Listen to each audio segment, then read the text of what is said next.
bonjour, partout là où vous nous suivez. Ça dépend de votre fuseau horaire, parce que nous sommes suivis un peu de partout. Donc, on peut être en Afrique en ce moment, c'est bonsoir. Mais encore en Afrique, c'est peut-être 1 heure ou 2 heures de décalage. Mais aux États-Unis, en Asie, donc ça dépend de votre fuseau horaire. C'est pour ça que dit shalom, que vraiment la paix de notre Seigneur Jésus-Christ soit avec vous. Nous avons ramené aujourd'hui un thème que nous aimerions vraiment développer et nous voulons vraiment décortiquer pour pouvoir aider cette génération, cette race de chrétiens qui peut-être qui se posent pas mal de questions, qui ne savent pas comment faire, comment s'en sortir, comment développer une relation avec Dieu. Et pour développer une relation avec Dieu, il y a des paramètres à mettre en marche, il y a des structures à mettre et surtout il y a une rigueur que toi seul tu peux le mettre. Ce n'est pas ton pasteur ni tes parents, mais c'est toi-même. C'est pour ça que nous allons comprendre aujourd'hui. Nous allons vraiment décortiquer aujourd'hui ensemble. Et c'est pour ça qu'aujourd'hui, pour une première, j'aimerais commencer par un verset. Un verset que je vais lire, que je demanderai aussi à l'homme de Dieu de nous expliquer ça au fur et à mesure.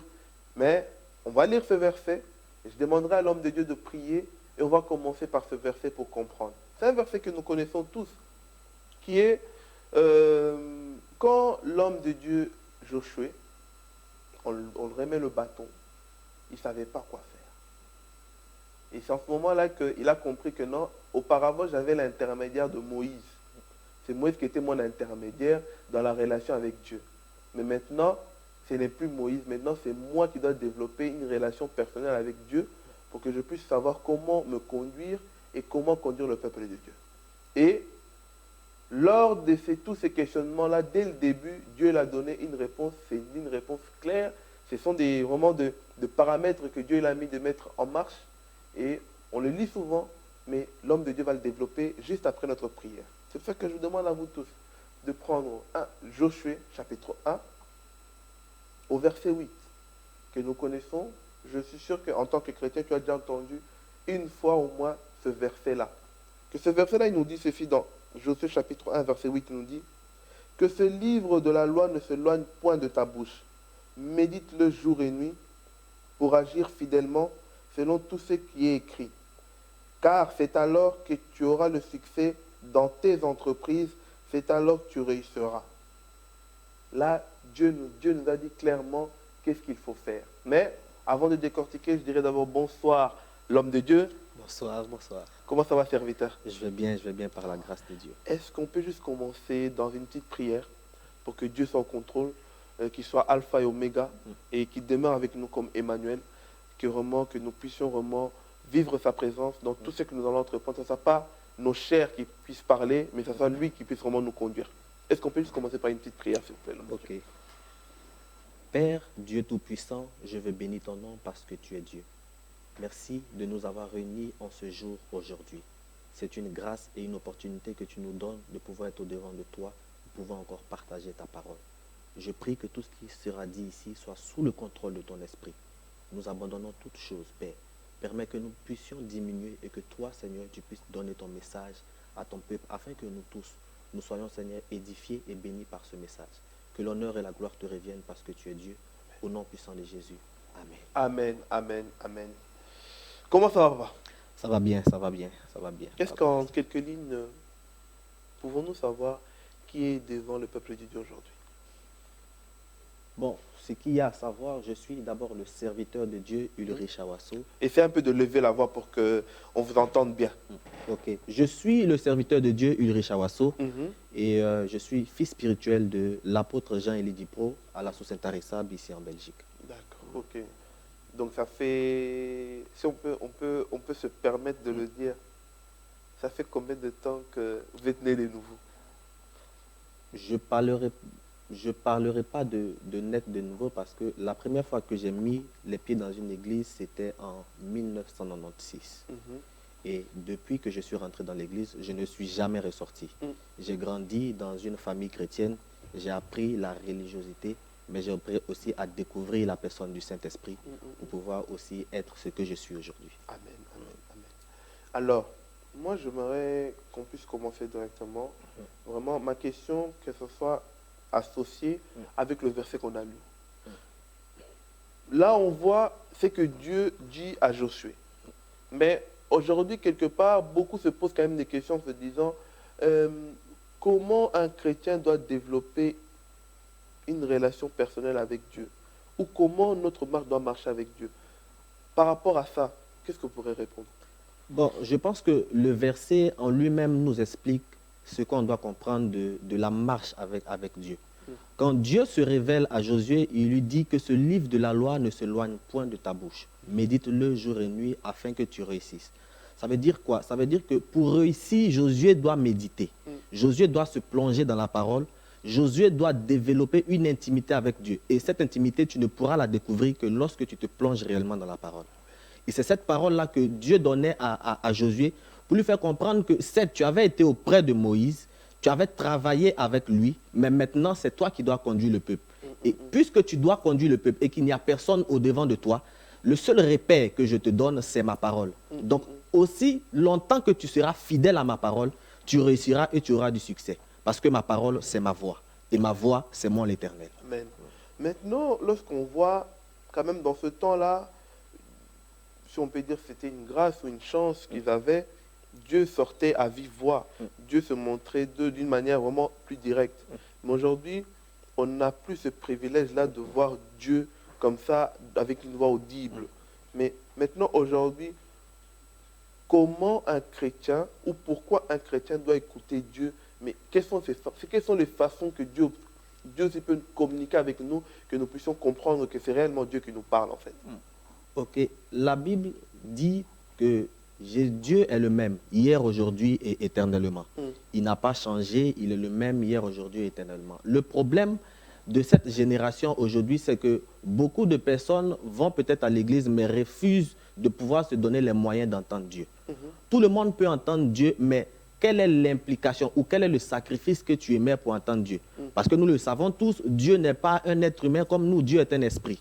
Et pour pouvoir entendre un esprit, il faudrait monter à un niveau de l'esprit pour pouvoir comprendre les choses de Dieu. Amen. Et pour comprendre les choses de Dieu, c'est au plus tu te plongeras dans cette parole, au plus tu développeras les attitudes que tu as avec Dieu, que tu commenceras à découvrir beaucoup de facettes de Dieu que tu ne sais pas. Amen. Voici pourquoi il y a un passage dans le livre d'Apocalypse qui m'a beaucoup touché. Lorsque la Bible parle des 24 vieillards qui se prosternent jour et nuit et qui crient Saint et Saint.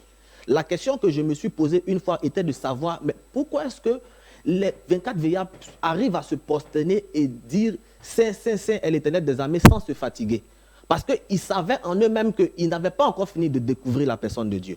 Ils avaient toujours besoin de se prosterner et à chaque fois qu'ils se relevaient, ils découvraient une autre face de Dieu qu'ils n'avaient pas encore découvert. Donc, lorsque le chrétien pense que parce qu'il est arrivé à l'église, il connaît déjà Dieu, c'est une erreur. Parce qu'on ne finira jamais de connaître Dieu. Il est insondable. La Bible Amen. le dit. Et nous avons besoin de chaque jour méditer sa parole, nous plonger dans sa parole pour comprendre quelles sont les facettes et quels sont les chemins par lesquels Dieu veut parler à son peuple. Donc Dieu nous communique que par sa parole. Il n'y a pas d'autre moyen, c'est par exemple, parce qu'il y a d'autres aussi, par exemple, par des visions, par de gauche à droite, etc. et tout, Dieu peut les communiquer. Oui, Dieu ne parle pas seulement par la parole. La parole est un repère. La parole est un livre qui nous donne d'avoir une base spirituelle. Mais lorsque tu développes une attitude, que tu commences à lire la parole, Dieu va commencer à être ton ami. Et lorsque Dieu devient ton ami, Dieu te parle comme si je suis en train de vous parler là maintenant. Dieu peut te parler en songe, il parlait comme ça à Daniel. Dieu peut te parler par des visions, parce que lorsqu'il parlait à Abraham, ce n'était pas une vision pour lui dire « je te rends père de toute une multitude de nations ». Donc Dieu parle par beaucoup plus de moyens, mais la source de toute chose, c'est la parole. Amen. Amen, amen, amen. Et comment mettre en pratique ce que Dieu nous recommande à faire? Comment mettre en pratique ce que Dieu nous recommande à faire? C'est très simple. Je vais peut-être dire quelque chose qui va vous choquer, mais Jésus-Christ est mort une fois, mais à l'homme, il demande de mourir 3 fois. Ce que je dis va être peut-être choquant pour vous. À l'homme, il demande de mourir 3 fois. De mourir 3 fois. Expliquez-moi un peu, c'est quoi ces 3 fois-là? Parce que moi, quand je vois que 2 fois, mais bon. Okay. On en prend de jour en jour. Ouais. Dites-moi un peu, c'est quoi les 3 fois que l'homme doit mourir? Je vais expliquer pourquoi est-ce que l'homme doit mourir 3 fois. Vous savez, lorsque on décide d'accepter Jésus-Christ, on donne notre vie au Seigneur Jésus, mais on a besoin de l'Esprit de Dieu pour pouvoir aller de l'avant. J'ai pris un exemple dans la Bible, si vous voulez, on peut le lire très rapidement. C'est dans le livre de Matthieu 26. Moi, j'aime toujours vérifier. Comme on dit, on aime bien être des chrétiens de béret. Ces chrétiens-là qui voient des confirmations vont dire Amen. C'est ça. Donc j'attends d'abord d'être convaincu avant de dire Amen. C'est quel verset? Dites-moi. Matthieu 26, et on va lire certains Prenez vos versets Bibles rapidement. aussi à la maison, bien-aimés. Parce que ce n'est pas parce qu'on parle de la Bible qu'on dit forcément la vérité. Il faut vérifier comme ça. Si on est dans le faux, vous nous écrivez aussi, vous dites que non, l'autre jour là, vous nous avez menti. C'est quel verset, papa? Matthieu 26 et le verset 31. On va d'abord lire le verset 31 D'accord. et après nous allons lire certains versets. Ok. La Bible dit dans le livre de Matthieu 26 à partir du verset 31. Alors Jésus leur dit, je serai pour vous tous cette nuit une occasion de chute, car il est écrit, je frapperai le berger et les brebis du troupeau seront dispersées. Ça, c'est le premier verset que je vais lire. Là, Jésus est en train de parler aux disciples. Aux disciples qui avaient marché avec lui, aux disciples qui étaient toujours à ses côtés, qui l'ont vu faire des miracles, qui l'ont vu guérir des paralytiques, qui l'ont vu faire plusieurs choses à la fois. Mais en ce jour-là, pendant que Jésus était en train d'annoncer qu'il allait mourir, il leur a annoncé qu'il sera pour eux une occasion de chute. Imaginez-vous des gens qui marchent avec Dieu et Dieu commence à leur dire non, que je serai pour vous une occasion de chute. Comment c'est possible? Comment c'est possible? Mais la révélation qu'il y a dans ce verset, c'est qu'ils avaient la doctrine. Parce que Jésus était venu pour leur donner la doctrine de la grâce. Mais ils avaient besoin d'une solidification. Et cette solidification, elle ne pouvait venir que par le Saint-Esprit. Et quand vous lisez encore le verset, on va encore prendre d'autres versets assez rapidement. Parce que j'ai beaucoup aimé l'attitude de Pierre qui représente aujourd'hui le chrétien que nous sommes. Pierre était, si vous voulez, la tête de file de toute cette armée de disciples qui étaient auprès de Jésus-Christ. Mais l'attitude de Pierre va beaucoup nous choquer et va beaucoup nous étonner. On va se rendre compte que pendant que Jésus sera en train de faire le discours de sa mort, Pierre va brandir haut et fort sa voix pour dire que même si le Seigneur Jésus-Christ, tu venais à être arrêté, je ne t'abandonnerai pas. Mais c'est vraiment les chrétiens d'aujourd'hui. Et justement. On est fort en faisant des promesses, mais pour l'accomplir, c'est celui qui a été régné 3 fois. Après. Justement. Or, Pierre a régné Jésus 3 fois. Et c'est ces 3 fois que je voudrais qu'on lit à partir de Matthieu 26, toujours, et à partir du verset 69. Ok. Matthieu 26, à partir du verset 69. Si vous trouvez, je peux lire ça. Oui, j'ai trouvé. Cependant, Pierre était assis dehors dans la cour. Une servante s'approcha de lui et dit, « Toi aussi, tu étais avec Jésus le Galiléen. » Mais il nia devant tous, disant, « Je ne sais pas ce que tu veux dire. » Comme il se dirigeait vers la porte, une autre servante le vit et dit à ceux qui se trouvaient là, celui-ci était aussi avec Jésus de Nazareth. Il le nia de nouveau avec serment. Je ne connais pas cet homme. Peu après, ceux qui étaient là, s'étant approchés, dit à Pierre, certainement tu es aussi de ces gens-là, car ton langage te fait reconnaître. J'aime bien ça. J'aime bien cette phrase-là. Alors, il se mit à faire des imprécations et à jurer. Je ne connais pas cet homme. Aussitôt, le coq chanta. Imaginez-vous un homme qui a marché avec Jésus et arrive à régner Jésus comme s'il ne l'avait jamais connu. Beaucoup de chrétiens sont dans l'église. Beaucoup de chrétiens prient. Mais beaucoup de chrétiens renient Jésus face à certaines situations. Ça veut dire qu'ils n'ont pas encore développé une relation personnelle avec Dieu. Lorsque tu développes une relation personnelle avec Dieu, tu peux arriver à dire devant tout le monde, oui, j'ai été avec Jésus. Et oui, je l'assume. Mais la raison qui a fait que Pierre a régné Jésus, c'est parce que Pierre n'avait pas encore le Saint-Esprit. Pierre avait la doctrine. Pierre marchait avec Jésus. Pierre voyait Jésus faire des choses. Mais Pierre lui-même n'était pas capable de pouvoir braver haut et fort son appartenance à Jésus. Pourquoi? Parce que l'Esprit n'était pas encore sur lui. Et vous allez vous rendre compte que dans le livre des Actes des Apôtres, lorsque le Saint-Esprit va descendre, le même Pierre qui avait régné Jésus va se trouver devant la foule et va convertir 3000 personnes. Amen. Mais ces 3 régnements que Pierre avait fait étaient les trois morts spirituelles que je peux appeler. Oui. Pierre devait mourir à 3 niveaux. La mort de son corps, qui est la mort de ses actes qu'il pose. Non pas par la volonté de Dieu, mais par lui-même sa propre volonté. Pierre devait encore mourir par son esprit Pourquoi? Parce que les pensées qu'il avait n'étaient pas les pensées de Dieu, mais c'était ses pensées à lui-même. Pierre devait mourir par son âme. Pourquoi? Parce que Pierre avait des émotions qui n'étaient pas celui de Dieu. Donc les 3 choses que l'être humain a doivent mourir consécutivement. Justement. Ok. Tant que les 3 choses ne sont pas mortes, tu ne pourras jamais développer une relation personnelle avec Dieu. Et il y en a qui sont morts dans la chair et dans l'âme, mais pas dans l'esprit. Justement. Ok. Et c'est ça qui cause beaucoup de problèmes parfois à l'église. On a comme l'impression que c'est l'esprit seul qui doit être favorisé, mais le corps et la chair ont besoin le corps et l'âme ont besoin d'être favorisés. Et ce qui crée un problème aujourd'hui dans nos églises, on pense connaître Dieu ou on pense être trop proche de Dieu, mais en réalité on se trompe. Pour la simple raison que les 3 parties en nous ne sont pas mortes. Et pour pouvoir développer une réelle relation avec Dieu, il faut mourir au niveau de ces 3 parties. Maintenant, moi, j'aimerais développer cette pensée-là. Quel est le risque d'une personne qui n'est pas morte dans ces 3 parties-là?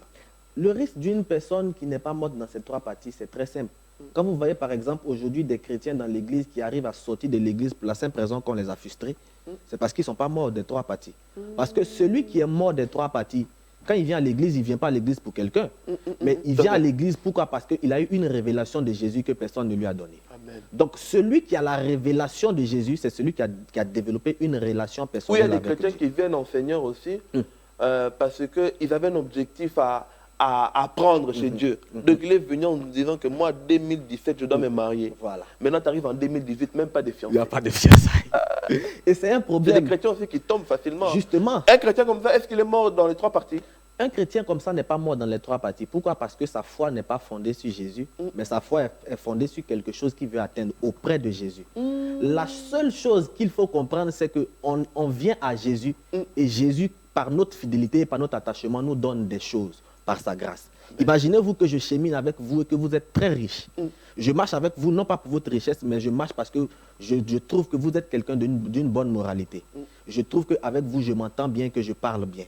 Mais au fur et à mesure que je serai avec vous, un jour vous-même, vous allez me faire peut-être un cadeau que je n'ai pas demandé. Vous n'avez pas demandé. Voici. Je vais vous léguer l'héritage que vous n'avez même pas cru avoir. Justement. Et l'erreur que les chrétiens commettent, c'est qu'ils voient d'abord le bien au lieu de voir la personne. Or, Jésus en lui-même doit être la personne auprès de qui nous devons nous attacher, non pas pour des biens, mais pour sa personne. Amen, amen, amen. J'aime ça. Là, je dis amen. Parce qu'on a vérifié comme des chrétiens de Béret. Et ça, c'est vraiment, ça mérite d'être dit amen. Amen. Amen. Non, mais chrétiens, je pense que cette pensée-là, beaucoup aujourd'hui tombent vraiment dans ce piège-là. On vient vers le Seigneur parce que le monde n'a pas marché. On vient vers le Seigneur parce que tu étais tellement arrivé à la fin que tu as dit non. On t'a un jour parlé de Jésus, que Jésus, rien n'est impossible par celui qui croit. Tu es venu vers lui en espérant que tout ce que tu désires, ça va t'accomplir en claquant les doigts. Jésus n'est pas un sorcier, n'est pas un magicien qui te donne des choses. Non. Il a dit, premièrement, cherchez le royaume des cieux. Premièrement, chercher le royaume de Dieu, ça veut dire que oublie les biens matériels, oublie tout ce qui peut te rendre, tout ce qui peut rendre ta chair, qui peut faire plaisir à ta chair. Pense d'abord au royaume. L'homme de Dieu. Et le problème, c'est que il y a une autre question aussi, lorsqu'on revient dans notre thème de développement. Au cours de prenons vraiment un exemple d'un chrétien. Au cours de notre parcours, on est en train d'encheminer.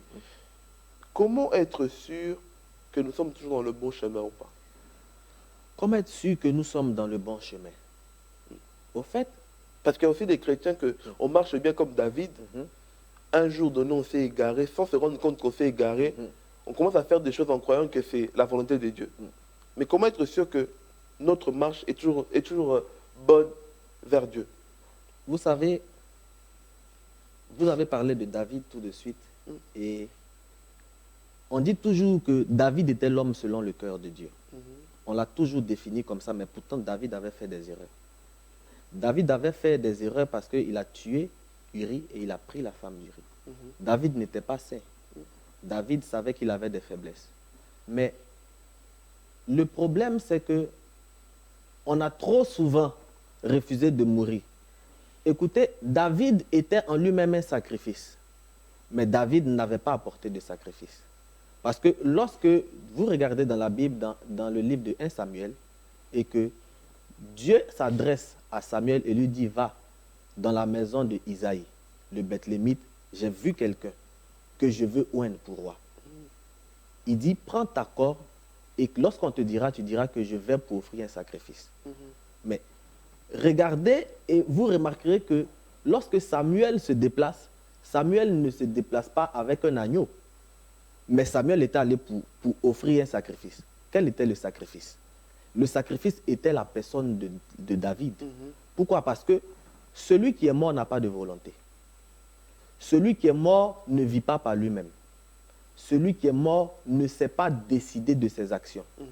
Celui qui est mort, c'est celui qui est soumis à Dieu. La soumission est parfois très différente de l'obéissance.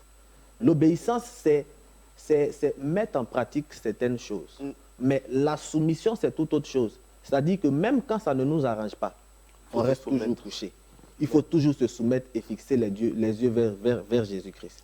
Et la seule façon de pouvoir se rendre compte que nous sommes dans le plan de Dieu, c'est de toujours, comme Josué le dit, de méditer toujours la parole. La parole nous éduque, la parole nous transforme, la parole nous vivifie.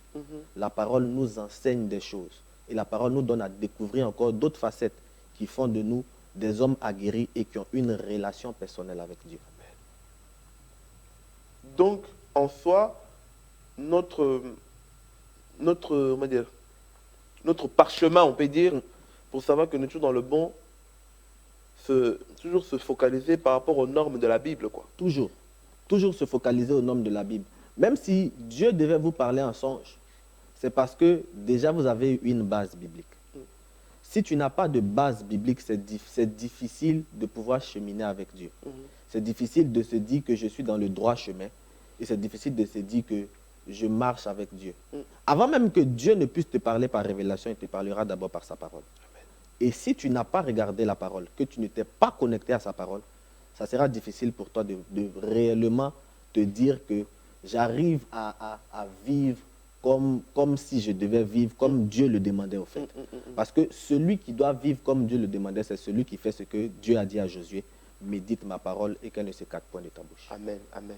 Maintenant, comme nous chitons petit à petit, on va prendre quelques cas concrets des types de chrétiens. Comme ça, vous allez les conseiller.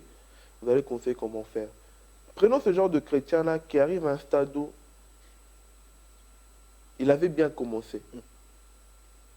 Comme Paul avait dit à Romains Galate. Il a dit, Galate, tu avais commencé en esprit, mais tu termines dans la chair.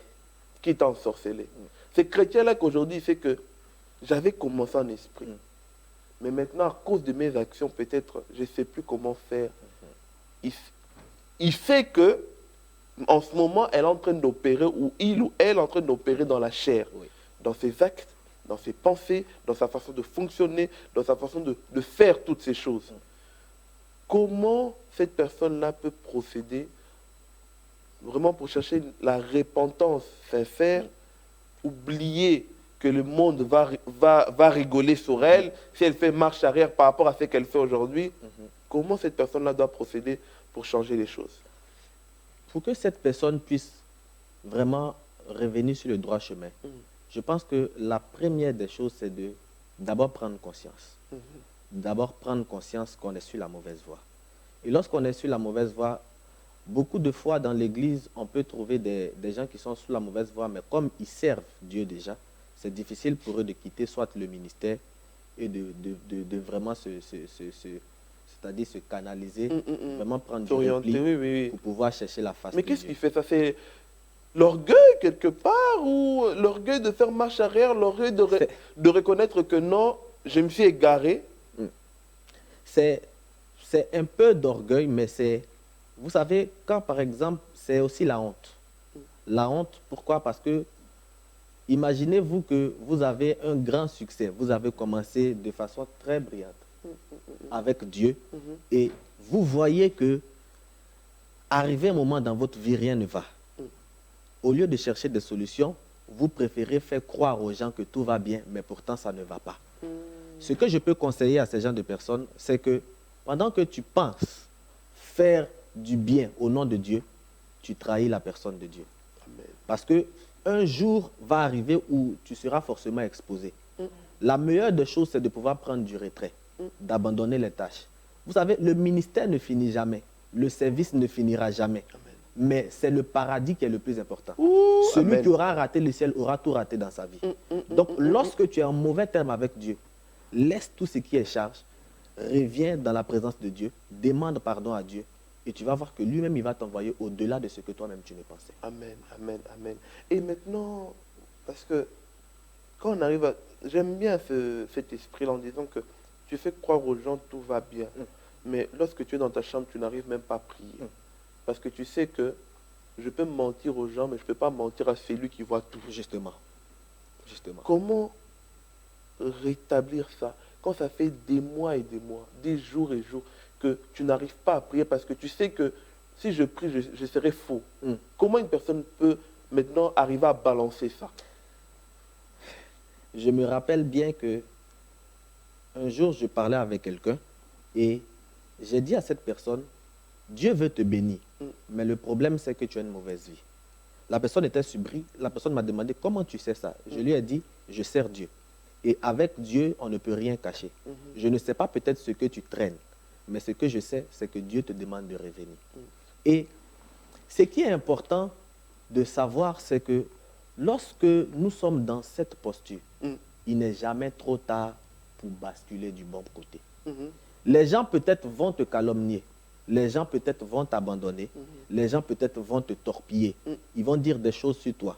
Mais le plus important, c'est que une relation personnelle avec Dieu ne regarde pas au monde. Une relation personnelle avec Dieu regarde à Dieu.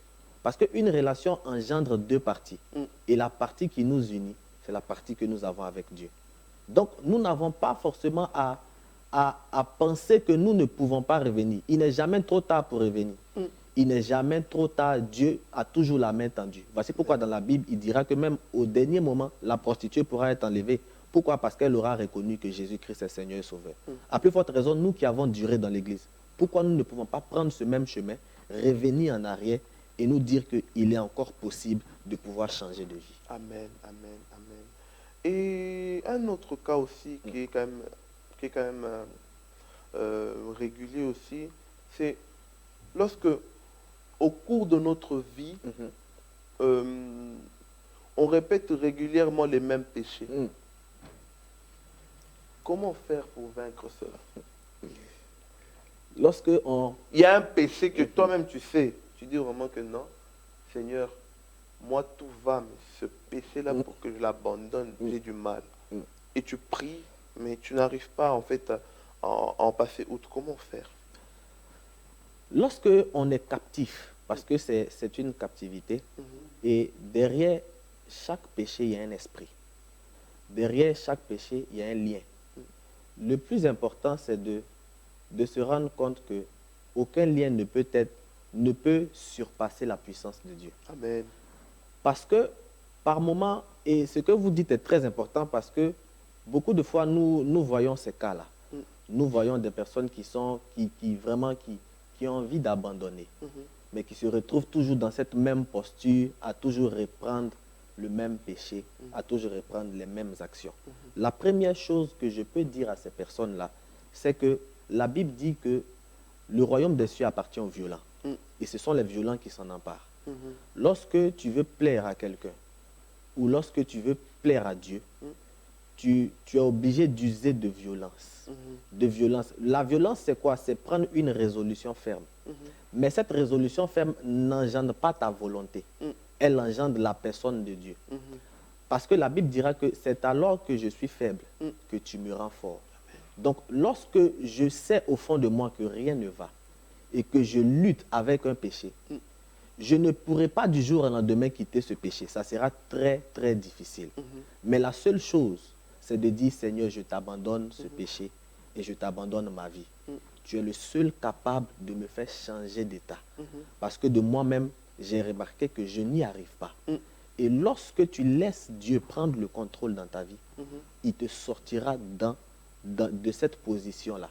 Et bien souvent, quand nous arrivons à ces situations, c'est parce que nous avons changé d'habitude. Imaginez-vous que peut-être quelqu'un qui priait à des heures, peut-être de la nuit, va se mettre par exemple, regarder des films qui n'honorent pas Dieu. Et tu as changé une habitude sans t'en rendre compte. L'habitude qui était de prier, tu l'as changée. Or, la nature a horreur du vide. Tu ne pourras jamais quitter une habitude et puis rester comme ça. Tout à fait. Forcément, il y aura une autre nature qui viendra prendre le Qui va contrôle. prendre place. Donc, c'est tellement difficile de revenir au point de départ qu'il ne faut que la grâce de Dieu pour te sortir de cette situation. Donc, c'est dire à Dieu, je t'abandonne ma vie, prends le contrôle, je sais que je ne peux pas. Et que toi seul, tu peux me sortir de cette situation pour que Dieu nous aide. Est-ce qu'on peut prendre quelques minutes? On va prier pour ces personnes-là en ce moment, parce que je pense que beaucoup de chrétiens sont dans cet état-là, qu'ils ont honte de faire marche arrière, de dire que Seigneur, j'ai péché, j'aimerais changer les choses. Ou peut-être ils ne savent pas quels sont les mots qu'ils doivent utiliser pour employer ce marche arrière-là. En tant que serviteur de Dieu, est-ce que tu peux juste prendre un petit moment? Oui. Quelques minutes, on va prier pour ces personnes-là qui nous suivent en direct partout où vous êtes. Inclinez vos têtes. Si vous n'arrivez pas à faire marche arrière, l'homme de Dieu va vous aider à utiliser les mots qu'il faut, à vous montrer comment faire et quels sont les mots à utiliser, ou à vous aider à plaider votre cause pour que le Seigneur puisse vous récupérer. Donc, si vous me regardez de là où vous êtes, sachez que Jésus-Christ vous aime déjà et qu'il ne vous abandonnera jamais. Je voudrais prier avec vous, mais je voudrais que vous puissiez répéter ces paroles avec moi de là où vous êtes. Dites avec moi, Seigneur Jésus, je reconnais que je suis faible. Je reconnais que maintes fois, j'ai dit que j'allais rester, Seigneur, dans tes voies. Mais à chaque fois que l'opportunité se présentait, je n'ai pas, Seigneur, honoré ta parole. Je reconnais que je suis un pécheur. Je reconnais que j'ai mal agi. En ce jour, je sais que par mes forces, je ne pourrai pas, Dieu Tout-Puissant, sortir de ce mal. Je voudrais t'abandonner ma vie. Viens et aide-moi à sortir de cette situation. Viens et change toutes choses en moi. Viens et renouvelle toutes choses en moi, afin que Dieu, ton nom seul, soit glorifié. Car je t'aime et je veux marcher avec toi. Au nom de Jésus. Amen. Amen. Bien-aimé, j'espère que tu as fait cette prière là auprès de toi. Ce n'est pas difficile. C'est facile. Notre Dieu, c'est un Dieu qui n'est pas, comment dire, ce n'est pas un rapporteur. C'est pas un Dieu, comme on dit souvent en lingala, genre, donc, qui va là en fait donc, raconter aux gens ce que tu lui as dit. Non. C'est un Dieu qui sait garder le secret. Et c'est un Dieu qui aime ceux qui le cherchent. Alors fais cette prière-là. Peut-être que tu as honte devant les gens. Peut-être que tu es en train de regarder cette vidéo-là. Il y a beaucoup de gens qui sont autour de toi. Que tu n'as pas osé. Tu n'as pas osé faire cette prière-là. Dis-toi, cette vidéo, elle va être sur YouTube. Si tu as oublié le mot, dans ta chambre, écoute cette parole. Écoute vraiment ces mots que l'homme de Dieu t'a donnés. Et c'est facile. Ou fais parler ton cœur qui puisse vraiment t'aider à revenir vers Jésus. Qui puisse t'ouvrir la porte. C'est un Dieu qui ne refuse personne. S'il a pris un voleur qui était dans la croix avec lui, juste parce que le voleur l'a reconnu. On dit que ce voleur-là, on n'a jamais décortiqué ses crimes. Mais s'il arrive à la croix, ça veut dire qu'il a quand même fait des choses que d'autres voleurs n'ont pas pu faire. Mais lui, il l'a fait. Mais dis-toi que ce voleur-là dans la croix, qui a tellement commis des infractions que, en ce moment-là, le gouvernement avait décidé, non, toi, tu dois être... Donc, c'était la peine de mort pour lui. Mais ce voleur-là, juste le fait qu'il a accepté Jésus, qu'il a reconnu, il a dit, non, celui-là, il ne mérite pas d'être avec nous. Parce que lui, au moins, il n'a pas péché. Il n'a pas fait ce que nous, on a fait. En même temps, il a reconnu la Seigneurie de Jésus. Donc, le fait que tu reconnaisses, que tu acceptes de revenir entre ses mains, il va te pardonner. L'homme de Dieu, nous avons été bénis. Nous avons été bénis par cette parole. On dit la bonne chose simple, il faut faut essayer de la synthétiser pour que ça reste clair dans la tête des hommes. Si aujourd'hui, tu pourrais nous synthétiser le grand message que le peuple de Dieu puisse se retenir aujourd'hui et vraiment qu'il puisse comprendre l'importance de développer une relation personnelle avec Dieu. Qu'est-ce qu'ils doivent retenir en ce moment? En quelques mots, on va dire. En quelques mots, je dirais juste que développer une relation personnelle avec Dieu, c'est apporter à sa vie des rapports étroits avec Dieu. C'est se dire que je dois marcher avec Dieu et que sans Jésus, je ne peux pas vivre. Et pour vivre avec Dieu, j'ai besoin de le laisser diriger ma vie tout en entier. Les trois parties en moi doivent mourir pour que lui seul soit celui qui ressort au travers de ma vie. Parce que nous ne sommes que des humains et c'est par son souffle vivant que nous sommes en vie. Amen. Et si ce n'est par sa grâce, nous ne pouvons faire ce que nous faisons. Alors pour développer une relation personnelle avec Dieu, pour réussir dans toutes choses, pour pouvoir avoir le succès dans toutes nos entreprises, c'est de se laisser conduire par Dieu. Amen. Et que Dieu vous bénisse. Amen. Que Dieu vous bénisse aussi, l'homme de Dieu. Nous avons été bénis. Je pense que, peuple de Dieu, on n'a pas essayé d'être trop biblique. On a essayé d'expliquer ça avec des mots simples. On a pris des références, des versets simples à comprendre. Alors, nous aimons vraiment que vous puissiez vraiment écouter l'appel de Dieu. Il n'est pas trop tard, il a besoin de vous. Et si vous ne savez pas comment faire, ou vous avez encore besoin de plus d'explications, vous avez besoin encore de rencontrer, savoir et qu'on puisse vous aider. Peut-être l'homme de Dieu, ses paroles vous ont touché et vous aimeriez peut-être rentrer en contact avec lui pour qu'il puisse encore vous aider davantage. Vous avez des questions que vous n'osez pas peut-être demander à votre pasteur ou poser à vos parents ou à votre entourage. Vous pouvez nous contacter sur votre Facebook. Nous sommes activement vraiment connectés. Nous avons un compte Facebook RTFJ Jeunesse Lève-toi. Nous avons une page émission Jeunesse Lève-toi. Vous pouvez nous contacter. Vous voulez rentrer en contact avec l'homme de Dieu, vous pouvez passer par nous. Ou vous êtes aussi facile à accéder sur Facebook ou pas du tout? Je suis facile à accéder sur Facebook. Mon Facebook, c'est juste Faveur de Dieu. Vous tapez juste Faveur de Dieu et vous me trouverez. Pourquoi la faveur de Dieu en fait? Faveur de Dieu, pourquoi? Parce que, au fait, c'est un nom prophétique. C'est un nom prophétique, pourquoi? Parce que le nom a une influence sur celui qui le porte. Lorsque je suis arrivé dans cette terre de la Belgique, j'ai vu Dieu se révéler à moi d'une autre manière. Et j'ai vu de grandes choses qu'il pouvait faire avec moi. Et il m'a donné ce nom, Faveur de Dieu.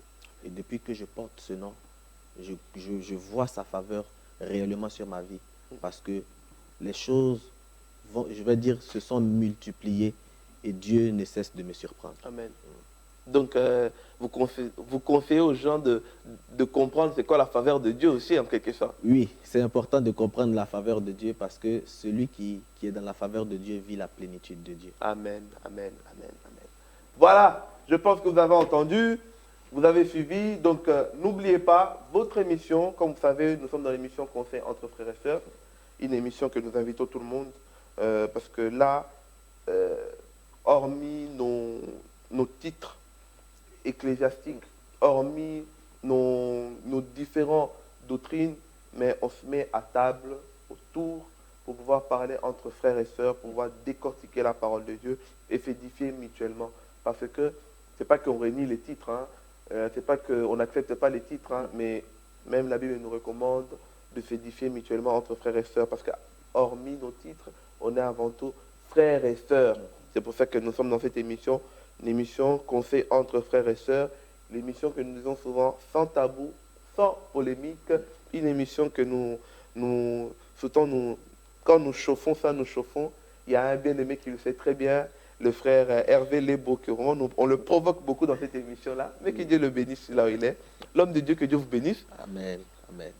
Je vous conseille encore une fois, je sais que beaucoup seront touchés par ce message-là, parce que moi-même j'ai été touché. Comme on dit, on apprend de plus en plus chaque jour. Donc n'hésitez pas de nous contacter, vraiment de rentrer en contact avec nous pour que nous puissions vraiment comprendre qu'est-ce que Dieu nous a réservé aujourd'hui. Que Dieu vous bénisse abondamment. À très très bientôt. Mais on aimerait faire un petit selfie pour vous annoncer. dans notre Facebook. Comme ça, vous allez voir, peut-être, on va taguer l'homme de Dieu. Vous n'arrivez pas à le trouver, vous allez le voir. On va faire un petit selfie pour annoncer aussi notre émission de la semaine. Donc, si vous voulez nous suivre en direct, vous pouvez venir nous chercher sur RTFJ, Jeunesse Lève-toi. Et ça, c'est notre photo que nous sommes annoncés, nous avons déjà annoncé dans la semaine, déjà aujourd'hui, que nous sommes. Et au fur et à mesure, les photos officielles vont arriver. Mais ça sera un petit selfie, juste pour montrer que nous étions bien dans notre plateau et que vraiment, que Dieu était avec nous. Nous sommes là en direct avec l'homme de Dieu. On va le prendre ensemble.